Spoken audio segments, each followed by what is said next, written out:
Salut la classe, comment ça va? J'espère que vous allez bien, puis j'espère que tout le monde est en santé, et j'espère que vous avez-tu hâte à Noël? Moi j'ai hâte à Noël. J'ai aimé ça quand il y avait plein de neige dehors en plus, ça a tout fondu maintenant, mais j'espère quand même avoir de la neige pour Noël, parce que quand il n'y a pas de neige, je trouve que c'est plate pour Noël, tu sais. Je me dis au moins pour Noël, puis après ça peut s'en aller. Mais pour Noël, je veux de la neige blanche. Aujourd'hui, j'ai pensé qu'on va regarder quelque chose, ok? Un livre que j'aimais pas au début. En effet, un chapitre en particulier. Puis, c'est souvent pensé parce que c'est un peu poétique, puis des fois ça donne une idée de romantique ou des chansons. C'est les psaumes. J'aimais pas beaucoup les psaumes avant, mais il y a beaucoup de monde qui aime ça. Puis j'ai appris à aimer les psaumes. C'est souvent les vieux qui aiment ça. Monsieur et Madame Suprême aiment beaucoup les psaumes. Monsieur et Madame Fontaine aiment beaucoup les psaumes. Et ma femme aime beaucoup les psaumes aussi. Elle a dit que c'est un de ses livres préférés depuis sa conversion. Fait que je me dis, et Monsieur Picard aussi aime ça. Puis j'ai dû apprendre à les aimer. OK? Mais je vais vous montrer un. Puis c'est écrit par, je vais vous dire un peu de faits sur les psaumes. C'est écrit par des rois, puis des esclaves, puis des guerriers, plein de différentes personnes à travers de 900 ans, les psaumes ont été écrits. Ça, c'est fou, ça, c'est long pour écrire un livre. Hein? Mais on les met tous ensemble, puis ça fait un livre au complet. Puis, psaume veut dire louange à Dieu. Fait que si tu veux une bonne idée de comment louer Dieu, tu peux aller dans les psaumes. Tu sais, Martin Luther, que j'en parle de, ça fait 2 classes, j'en parle de, ben lui, il utilise ça pour l'aider à prier à Dieu. Il lit un psaume, puis il lit. Les puritains, il les lit aussi de même. Puis il y a beaucoup de monde qui utilise ça. Fait que ça serait une bonne idée que vous sachiez ça maintenant. Right? Fait que, des louanges à qui? Ben, des louanges à Dieu. Right? Puis, ça donne plusieurs images de Dieu dans les psaumes. Fait que je vais vous donner quelques-uns qui dit, l'image de Dieu qu'on donne à travers les psaumes, c'est un de ceux-là, c'est un bouclier. Il est un bouclier pour ceux qui croient en lui. Un rocher, un roi, juge, forteresse, créateur, libérateur, guérisseur, protecteur, pourvoyeur, rédempteur et finalement berger.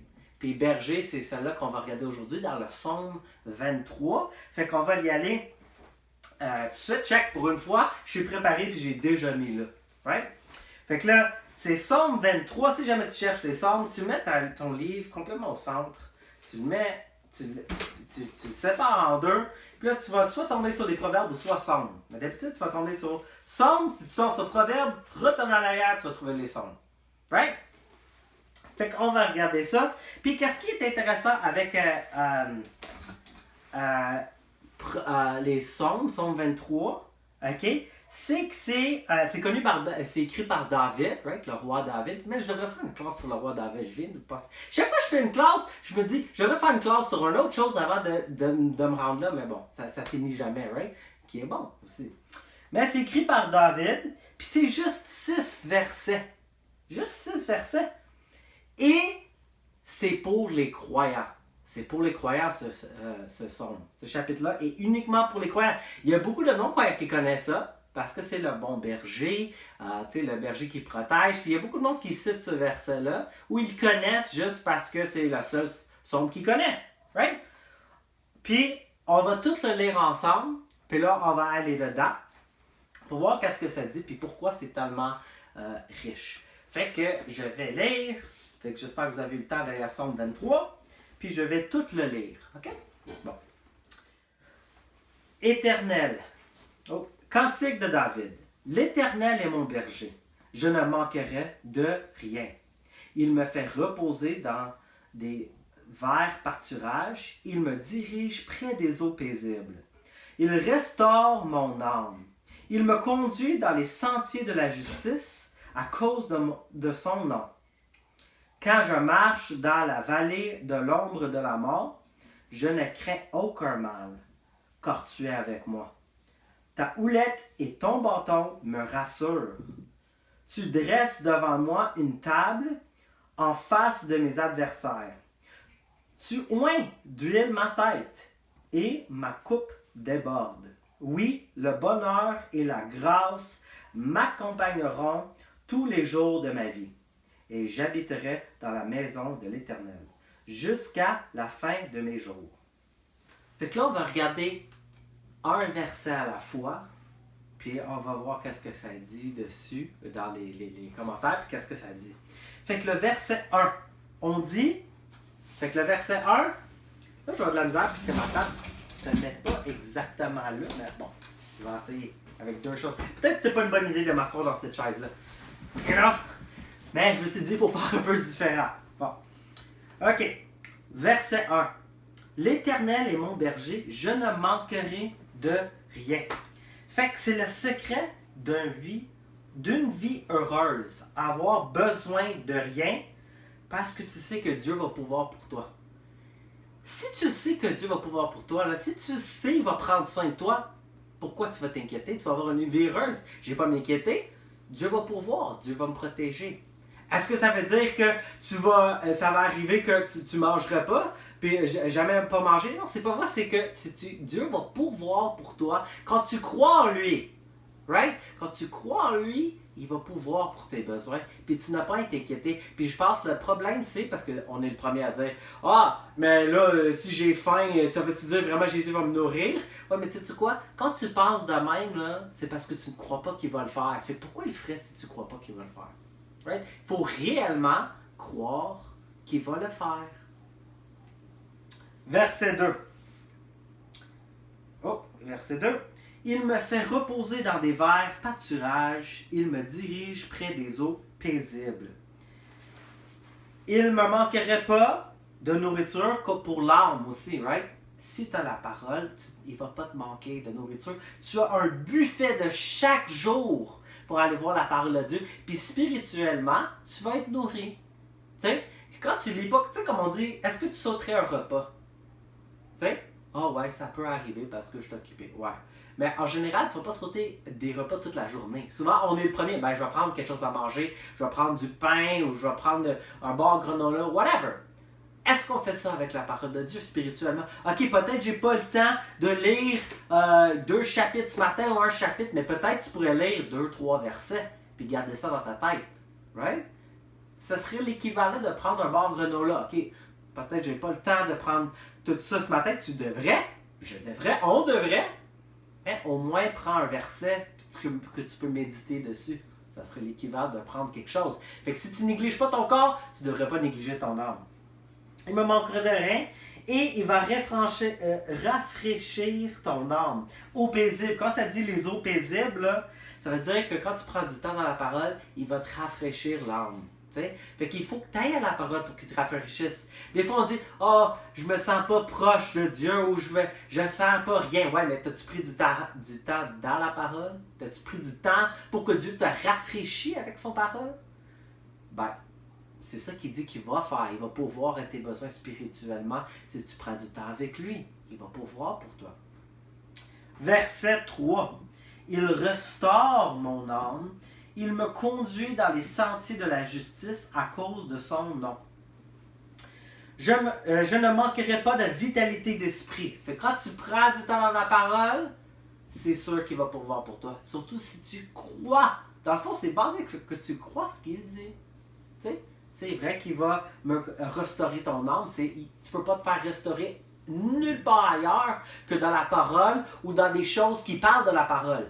Un exemple, ça serait une chanson, comme une chanson qui peut te ranimer. Il y a des bonnes chansons qui sont là, comme quand on écoute les chansons du matin à l'église, comme c'est bon, là. Car Dieu est un Dieu puissant. C'est comme si tu prêches à toi-même.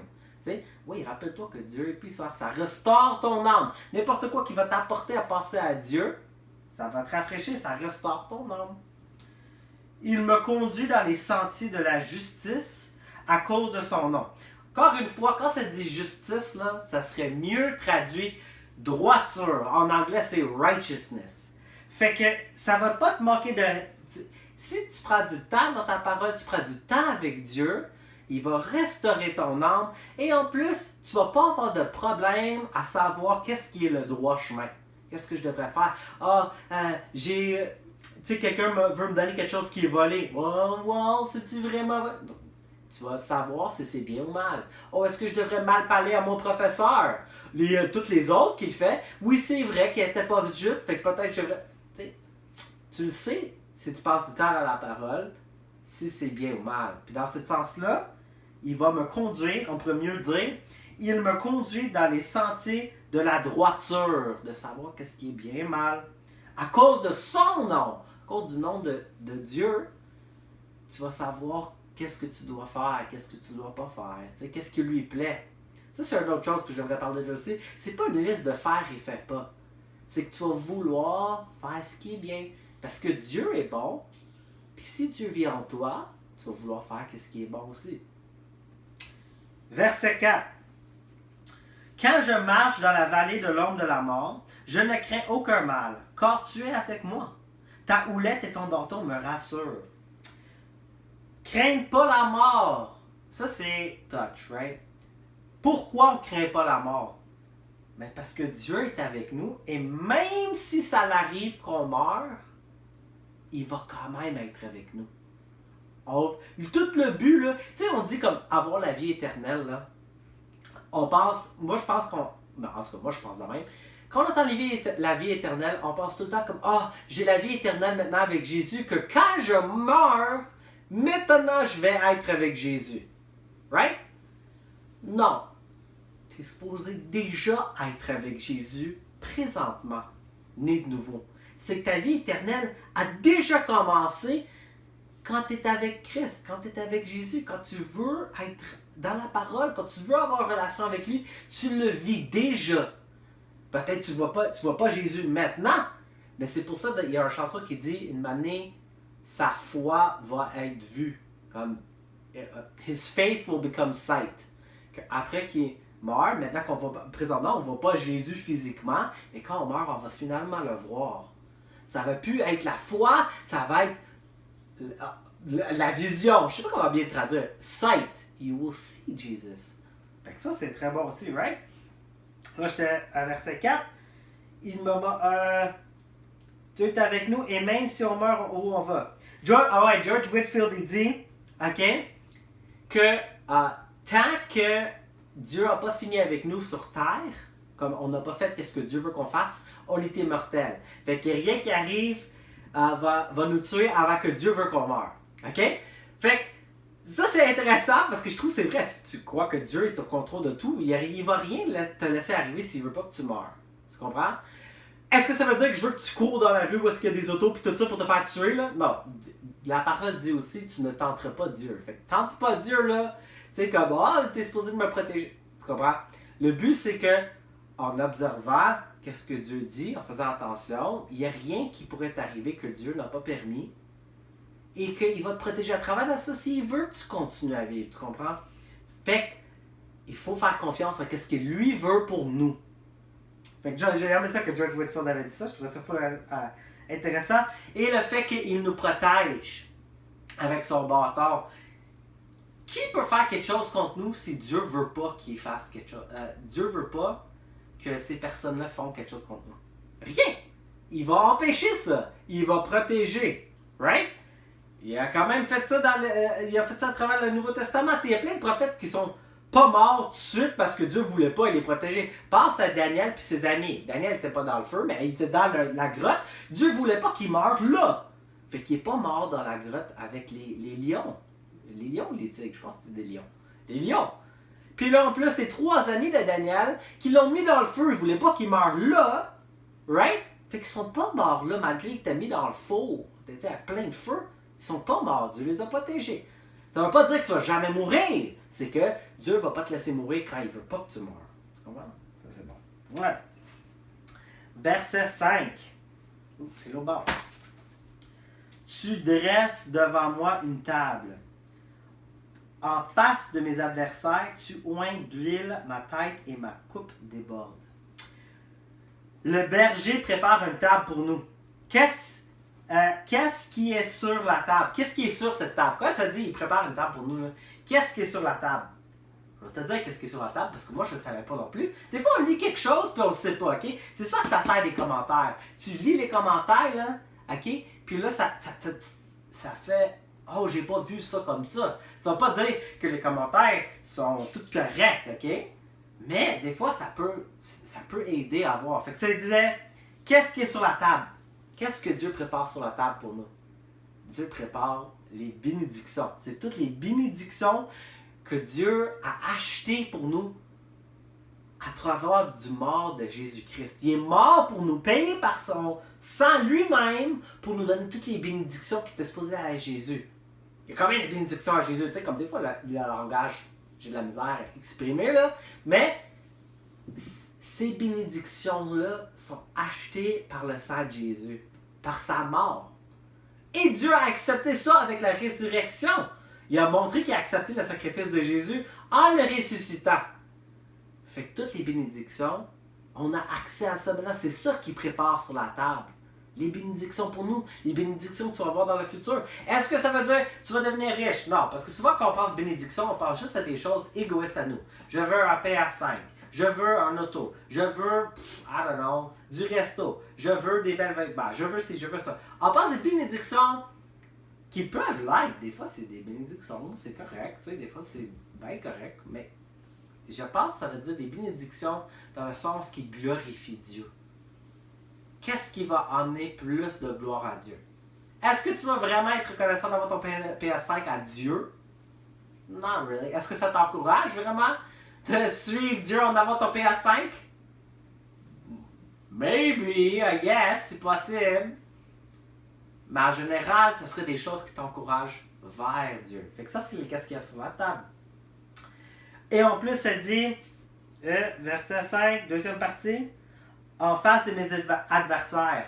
Ennemi autour peut pas empêcher ce que Dieu veut donner. OK, fait que si tu t'en vas voir un général, là, OK, puis il y a une tente. T'as déjà vu ça dans les films des générales, ils ont une tente parce qu'ils sont en plein milieu de la guerre. Puis qu'est-ce qui arrive si tu t'en vas voir le général? Lui, il est protégé, right? Le général, parce que c'est le général. Puis là, quand tu rentres dans sa tente, il te prépare de la bouffe et tout. Même s'il y aurait une guerre qui s'en vient, il y a tous les troupeaux autour qui vont te protéger pendant que tu es dans la tente avec le général. Well, c'est Dieu le général. Puis il met ses anges autour pour te protéger, right? Pour que tu sois capable d'avoir ces bénédictions-là, d'être avec lui. Un des plus grandes bénédictions, c'est d'être avec Dieu. Fait que c'est ça que ça dit, il va protéger pendant que tu es dans la tente avec le repas. Dieu, il va te protéger. C'est tellement dur quand on pense à des personnes qui sont vraiment persécutées, OK? Si tu penses à Richard Wurmbrand, qui était persécuté, puis il n'y avait même pas la parole de Dieu avec lui, mais il y avait juste ce qu'il se rappelait. Mais pourtant, si tu lis son témoignage là-dessus, de comment il dit que non, Dieu m'a béni à travers ces choses-là. Pour nous, c'est inconcevable parce qu'on n'est pas là.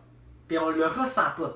Mais lui va dire, là, j'ai jamais eu un aussi grande comme... je me sentais pas aussi rapproché de Dieu autant que quand j'étais dans les tribulations. Parce que là, il y avait juste Dieu à s'attacher après. Il n'y avait même pas de bouffe des fois. Tu sais, il y avait juste Dieu à s'appuyer dessus. Dieu, tu es bon, aide-moi. Qu'est-ce que tu veux que je fasse pour toi? Et puis il a fait plein de choses. Même son témoignage, il y a plein de monde qui sont venus à apprendre et connaître Jésus à cause de ce qu'il a souffert. Fait que je pense que ça, c'est des choses comme quand on lit ça, là, je pense que c'est vraiment quelque chose qu'on peut expériencer seulement dans les tribulations. Tu comprends? Fait que c'est pour ça que les psaumes sont tellement riches quand ça va mal. Parce que là, tu peux vraiment fixer tes yeux sur Jésus, sur Dieu. On continue. Deuxième partie. Tu oins de l'huile ma tête et ma coupe déborde. On dit qu'un berger, là, qu'est-ce qu'il fait quand il y a les moutons se font mal, les brebis se font mal, il prend de l'huile puis il frotte sur les blessures parce que ça enlève la douleur puis ça gratte plus. Parce que souvent quand tu as des blessures, right, ça gratte un peu, right? Mais quand tu mets de l'huile dessus, ça, comment on dit ça? Ça ça apaise la douleur. Puis c'est ça que le berger fait. Ben, c'est ça que ça dit que Dieu fait pour nous quand on a des blessures. Il va mettre de loin sur nos blessures. T'sais? Mais il faut aller à lui pour qu'il fasse ça. Tu comprends? Il faut aller à lui. Mais en même temps, le berger vient nous chercher quand on s'éloigne. Comment tu sais ça, là? Je devrais faire une affaire juste là-dessus. Dieu ne va pas te laisser dans ton péché. Si tu es vraiment à lui, il ne va pas te laisser dans ton péché. Il va venir te chercher. Ta conscience va te bugger. Dieu va envoyer quelqu'un, un appel. Peut-être ton pasteur va t'appeler. Peut-être ton leader de jeunesse. Je ne sais pas. Tes parents, ton frère, ta soeur, quelqu'un, quelque chose. Dieu va venir te chercher à travers de ça. Peut-être même, je dirais sûrement ta conscience va te bugger. Ah, ça fait longtemps que j'ai pas lu ma Bible. Ah, ça fait longtemps, mais il faudrait que je prenne du temps à prier. Ça va te bugger. Puis si ça te bug pas, il y a un problème. Si tu es capable de passer des jours, puis des jours sans lire ta Bible, sans prier, tu devrais être inquiet. Tu devrais être inquiet parce que Dieu dit que quand tu fais partie de lui, tu vas vouloir être avec lui. Fait que si tu veux pas tout le temps, là, questionne-toi. Fait que l'huile sur ta tête, right? Puis là, le dernier. Oh non! Et ma coupe déborde. La pire chose, on voit pas toutes tes bénédictions. Alright, c'est ça. La pire chose qui arrive, c'est souvent, c'est qu'on voit même pas les. Quand ça va mal, on voit pas les bénédictions que Dieu nous donne. Je dois t'avouer, je suis comme ça. OK? Quand ça va mal, des fois, je vois pas les bénédictions que Dieu me donne. Puis il m'en donne des bénédictions. Je le sais qu'il m'en donne. Ma femme me le rappelle tout le temps. Tu sais? Parce que je peux être négatif. Je suis pessimiste. J'assume les problèmes vont arriver. Mais comment que c'est riche quand je prends le temps d'être avec Dieu. Puis dire à Dieu, s'il te plaît, Dieu, aide-moi à travers de ça. Je sais pas, je veux pas ces problèmes-là. Mais tu vois, à cause que j'ai ces problèmes, ça peut me pousser à aller vers lui. Peut-être c'est ça la bénédiction qu'il nous donne. Parce que quand tu as des problèmes, tout à coup, tu oublies toutes les autres choses parce que tu as un problème. Puis là, surtout quand tu peux pas le régler toi-même, tu vas à Dieu pour qu'il le règle pour toi. Right? Mais Dieu veut pas juste régler ton problème. Pourquoi peut-être qu'il donne ce problème? C'est parce qu'il veut que tu viennes à lui, puis lui veut la relation. Puis qu'est-ce qui est triste? C'est que des fois, il nous envoie des problèmes pour qu'on aille le voir. Puis c'est plate qu'on s'en va tout le temps le voir juste qu'on a des problèmes.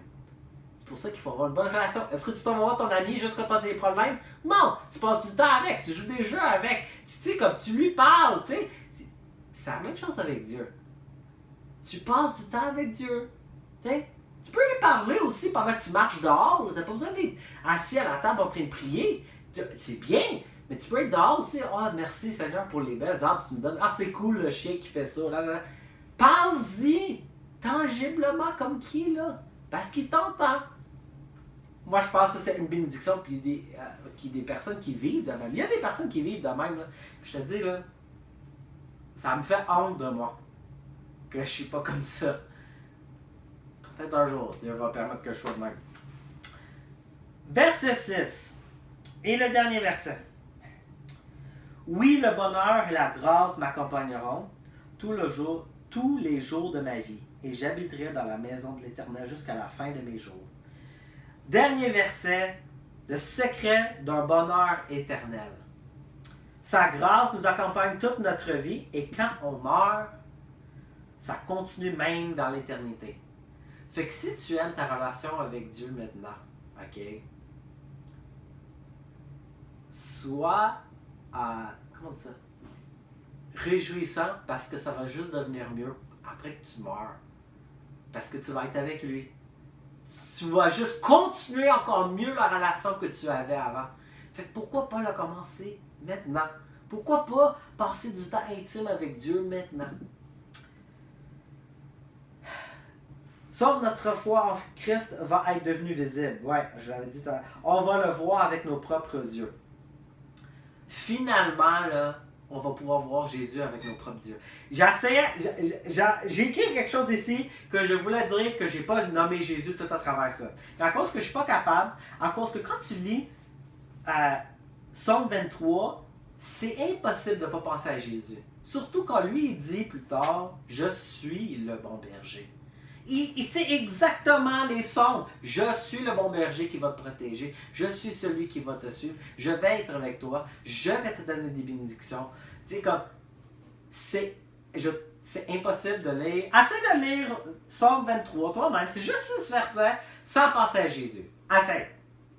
Essaye, là, c'est impossible. Tu peux pas. Tu dirais ça à un non-croyant qui a le minimum de connaissances. Tu dis à quelqu'un, je me rappelle, il y avait une vidéo de gars, Way the Master, qui avait donné ce verset-là. Il l'avait juste écrit sur une feuille. Puis il l'avait donné à des non-croyants. Puis il dit, ça parle de qui? Puis là, il lit ça. Puis là, il dit, ça doit être Jésus, right? C'est dans la Bible ou quelque chose comme ça? Puis il dit, oui, mais ça, c'est dans l'Ancien Testament. Puis c'est comme, Puis la plupart des personnes qui lisent ça, ouais, c'est Jésus. Pourtant, ça ne dit pas le nom de Jésus. C'est assez reconnu que Jésus est le bon berger, que quand tu lis Psaume, tu le vois dedans. J'espère que c'est bon. J'espère que j'ai pris le temps, parce que j'étais quand même occupé toute cette semaine, mais je voulais pas rien vous donner cette semaine.